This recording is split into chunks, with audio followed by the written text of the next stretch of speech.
Actors who were groundbreakers in westerns. The western genre was established at the beginning of cinema by illustrious directors such as John Ford, Henry King, and Sergio Leone, along with iconic films like The Great Train Robbery, Stagecoach, and later The Good, the Bad, and the Ugly. During the golden age of Hollywood, famous stars like John Wayne, Randolph Scott, and Gary Cooper cemented westerns as one of the most popular film genres, eventually carried on by new gunslingers such as Clint Eastwood and Lee Van Cleef. Many actors made their mark in western movies. A few classic film stars like Glenn Ford, Jimmy Stewart, and Gregory Peck were important actors in creating this classic genre. From Robert Mitchum to John Wayne, these actors were the groundbreakers in the western genre. If you like this video, look at my channel for more. The link is in the description. Let me know your thoughts in the comments. Don't forget to share with your friends, subscribe and like. You know the drill. Lest we forget.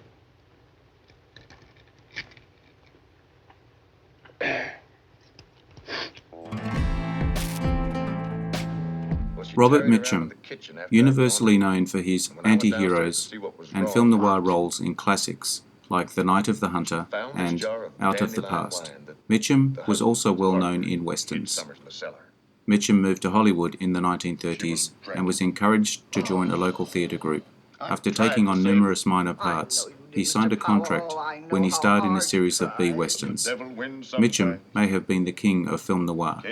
He continued to play in popular western films including The Lusty Men, The Way West, The River of No Return, alongside Marilyn Monroe and Howard Hawks' El Dorado, with John Wayne and James Caan. He also served as the narrator in the 1993 modern western Tombstone, starring Kurt Russell, Sam Elliott, Val Kilmer, and Bill Paxton.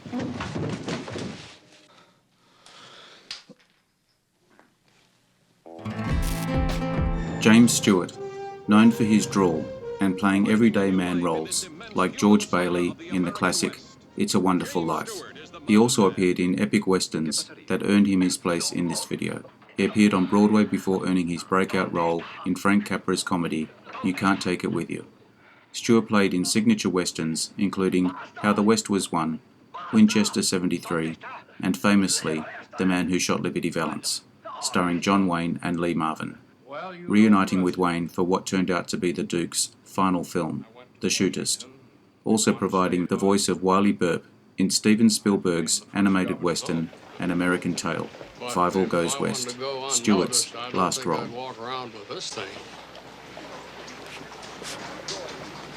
Stolen from a whorehouse in Creed.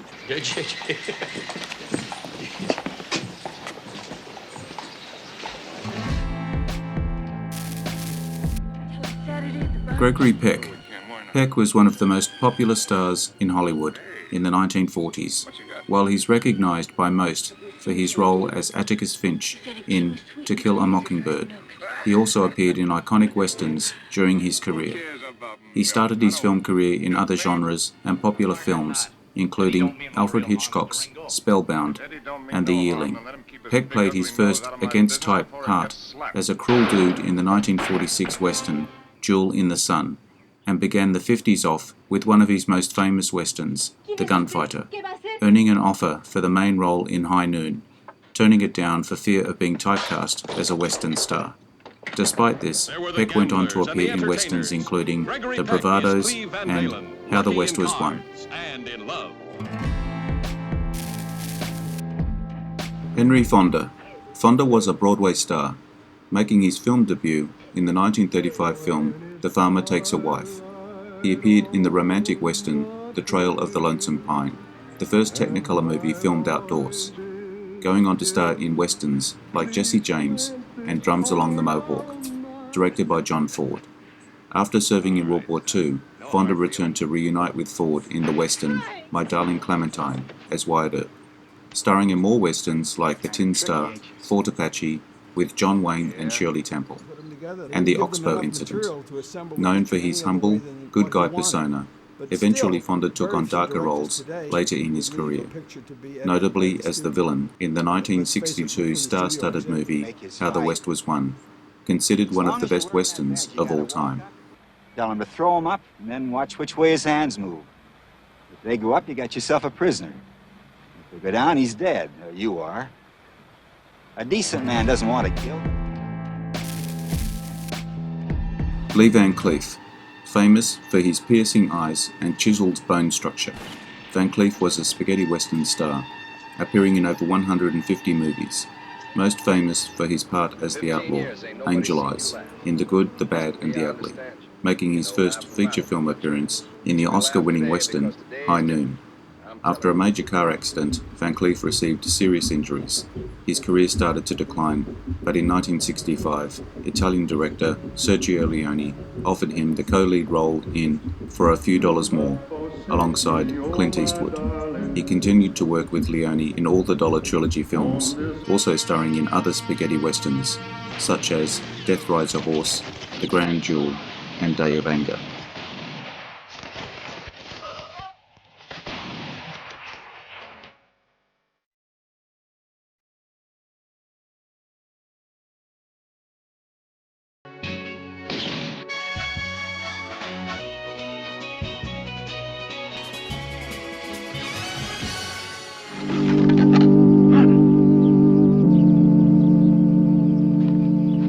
Two can dig a lot quicker than one.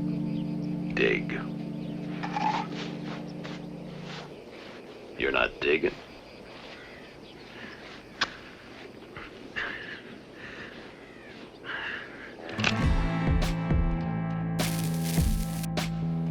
Gary Cooper, a silent western film star known for his strong and quiet persona that represented the iconic American hero, starting his film career as an extra before earning more substantial roles.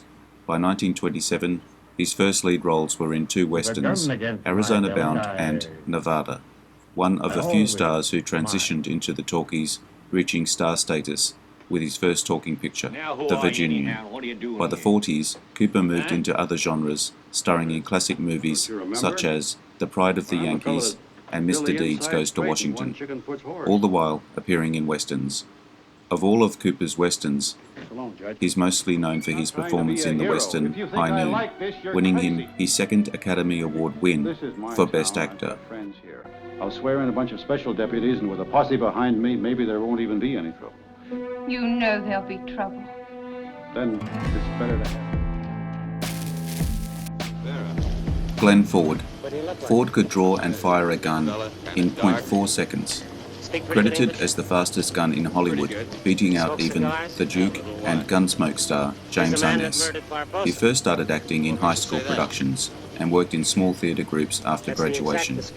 He signed a contract with Poverty Row Studio, Columbia Pictures, appearing in his first western, Texas, co-starring William Holden and Claire Trevor, appearing alongside Randolph Scott in John Ford's The Desperados, and soon landed lead roles in other westerns, including The Americano, The Fastest Gun Alive, and the iconic film 3:10 to Yuma, co-starring Van Heflin. Ford was inducted into the Western Performers Hall of Fame at the National Cowboy and Western Heritage Museum in Oklahoma for his significant influence and contribution to the Western genre in 1978.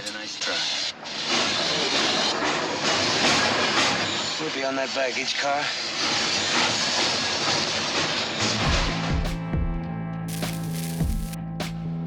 Randolph Scott starred in dozens of comedies, dramas, and horror films, widely known as the tall-in-the-saddle Western hero. In the mid-20s, Scott made his way to Los Angeles to start an acting career, eventually finding work as an extra in various films, including John Ford's The Black Watch and The Virginian. His first major role was in the 1932 film Heritage of the Desert, which established him as a Western star, going on to star in other Westerns such as The Desperados, Western Union, and The Nevadan, making his final film appearance in 1962's Ride the High Country. Scott was inducted into the Western Performers Hall of Fame at the National Cowboy and Western Heritage Museum, and also received a Golden Boot Award for his extensive work in the Western genre in 1975. I should have gone a bit deeper into the subject of character. Clint Eastwood initially found his success starring in the Western TV series Rawhide. Due to his contract, he wasn't able to work with any other American studio. When his co-star, Eric Fleming, turned down a lead in a spaghetti western, A Fistful of Dollars, the part was offered to Eastwood. Accepted, thinking it would be a change of pace from his routine. Eastwood's performance made him an international star. Considered to be his signature role, A Fistful of Dollars brought Eastwood more roles and went on to star in both westerns and non-western films like Dirty Harry and Kelly's Heroes. Eastwood made his directorial debut with 1971's psychological thriller, Play Misty for Me. He also produced a string of modern westerns, including The Outlaw Josie Wales, Pale Rider, and Unforgiven, which earned him his first Oscar win for Best Director. He fires that, take out your pistols and shoot him down like the mangy scoundrel he is.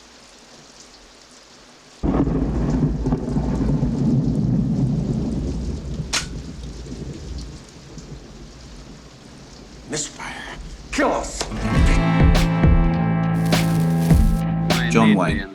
There isn't a Western fan out there that doesn't immediately think of John Wayne. Wayne grew up in Southern California, never intending to become an actor. After an injury cost him his football scholarship at USC, he was hired as a prop boy by John Ford. Wayne started taking on small roles before his breakthrough performance in Ford's classic western, Stagecoach. Wayne's many western roles made him an American icon and one of Hollywood's most famous leading men. His work with Ford included The Searchers, The Man Who Shot Liberty Valance, and She Wore a Yellow Ribbon, considered some of Wayne's greatest westerns. He's won an only Academy Award for Best Actor for his performance in the 1969 western, True Grit, later reprised for a sequel, Rooster Cogburn. I hope you enjoyed this video. I appreciate your likes and subscribers. Don't forget to hit the notification bell to get my new videos. Share with your friends. Drop me your comments. I am Wrangler. Adios for now. See you again soon.